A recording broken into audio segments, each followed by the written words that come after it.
পবিত্রবাবু যেমন ভারতীয় জনতা পার্টি ছেড়ে তৃণমূল কংগ্রেসে যোগদান করেছেন, তেমন আমাদের বয়াল 1 নম্বর গ্রাম পঞ্চায়েতের প্রধান, তিনি আজকে আমাদের ভারতীয় জনতা পার্টির গ্রাম থেকে নির্বাচিত গ্রাম পঞ্চায়েতের প্রধান ছিলেন। তিনিও মমতা ব্যানার্জির উন্নয়নে নিজেকে সমৃদ্ধশালী করার জন্য বয়াল 1 নম্বর গ্রাম পঞ্চায়েতের উন্নয়নের স্বার্থে তিনি আজকে ভারতীয় জনতা পার্টি ছেড়ে তৃণমূল কংগ্রেসে যোগদান করেছেন।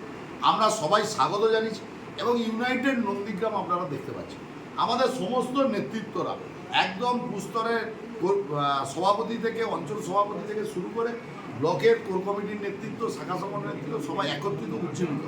আমাদের একটাই লক্ষ্য 2026-এ আবার নেত্রী মমতা বন্দ্যোপাধ্যায় একদম নন্দীগ্রামের ভূমিপুত্র আমাদের পবিত্রবাবুকে পবিত্র করকে নন্দীগ্রামে মির্জাফর শুভেন্দু অধিকারীর বিরুদ্ধে চোখে চোখ রেখে লড়াই করার জন্য প্রার্থী করেছে।